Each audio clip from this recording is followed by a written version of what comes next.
Hello everyone, this is Tamer Bloba coming at you with another Kindred Fates video. This time I want to go over some just general gameplay tips for new players in Kindred Fates. If you're a veteran or even advanced, you'll probably know most of these, but maybe there'll be something tucked away and that you might learn from. But here are my 5 tips for new players in Kindred Fates. Tip number 1.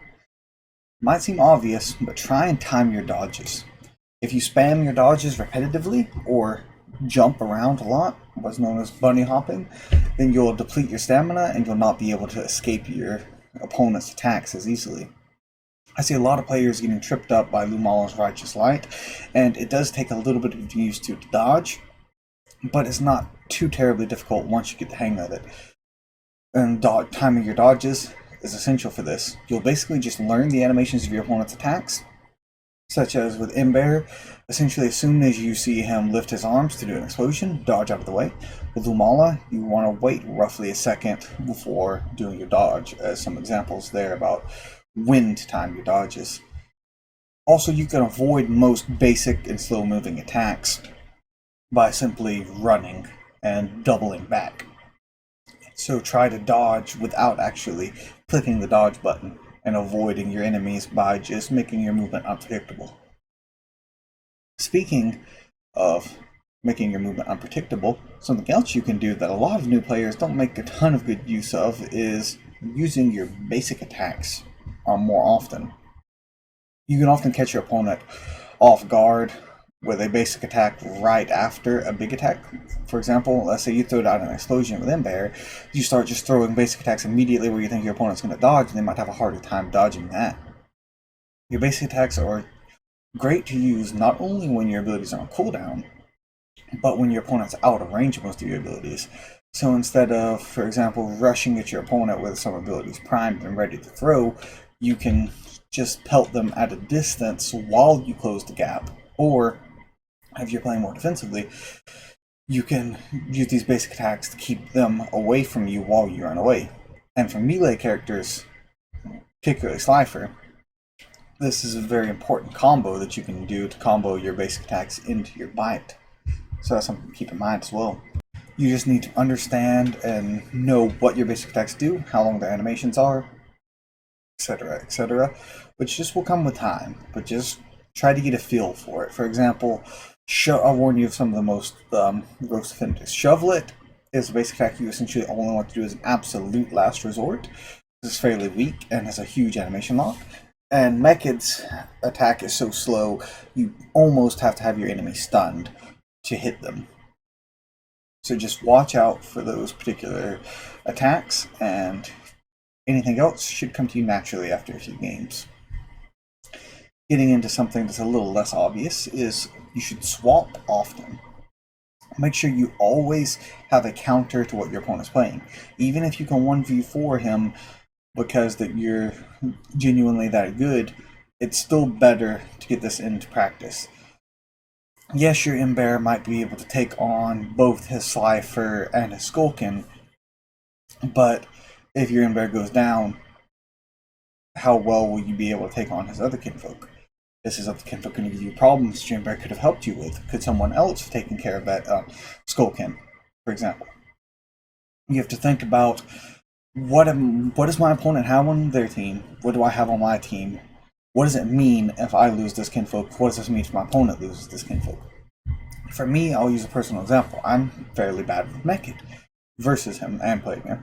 So if I see my opponent has a Mechid, I'm like, my Skulkin is going to counter his Mechid, and I try to keep my Skulkin out when his Mechid's out, and when his Mechid's gone, I put someone else out there as often as possible to keep my Skulkin safe until the Mechid comes back out. Ideally, you'll have this assigned for each kinfolk on your opponent's party. You'll say, my Ember counter his Skulkin, my Skulkin counters his Mechid, so on and so forth.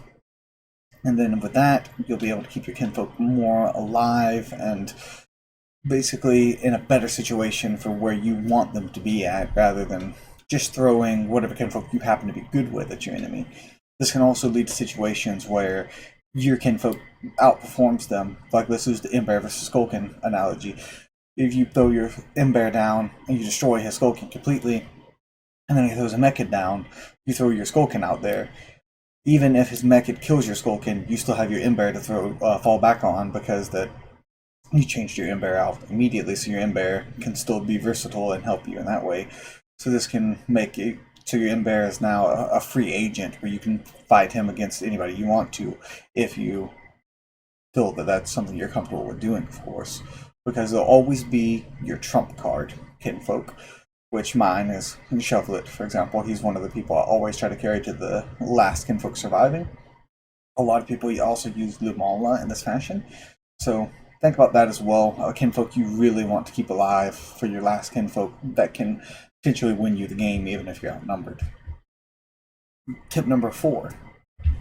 Items mean a lot. I would highly recommend do not play with the default item set you are given. Actually put some thought into it of what item goes to what Kinfolk. Like, you don't want to run Black Mask on Ember, as an example, most of the time, because it's very, very high risk for somebody like Ember and not a lot of reward. Peach would be a much better alternative in most cases. But also don't conform strictly to the meta. One of the best players I know runs a Shovelet with a Peach instead of a Coffee Bean. And this is completely counter to standard logic, and runs rations on Ember, but they're still extremely well performing player. 6th place in the tournament and performs well every single game I have against them. So the items do mean a lot to you, and you just find items that suit your playstyle. But don't just throw what random items on. Make sure you have purpose when you select your items.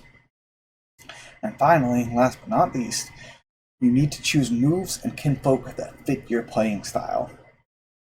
This can be as simple as saying, I want Quicksand on my Shovelet, and then how am I going to capitalize on Quicksand? Do I want to rush in and bite them, or do I want to throw Rock Slide on?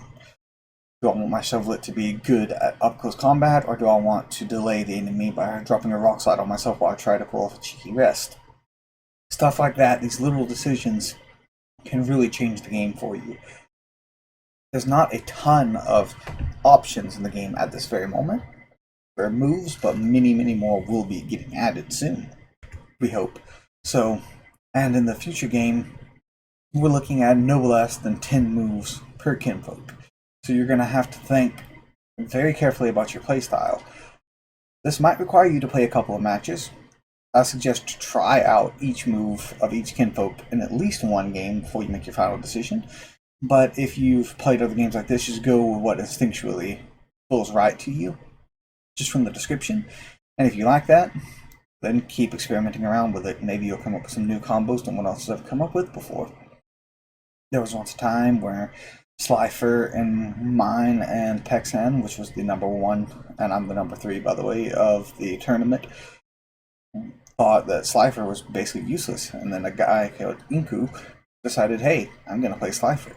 And we were both telling him, no, Slifer is a terrible Kinfolk, and you shouldn't play him right now. Wait till he gets buffed. And then he was like, nope, I'm going to play Slifer. And then he did, and he made Slifer work. He found a way to make him work that nobody else could. So that's something that you could potentially do yourself. So if you see a Kinfolk you like, you see some moves you like, just stick with them, and then try to come up with some cool synergy.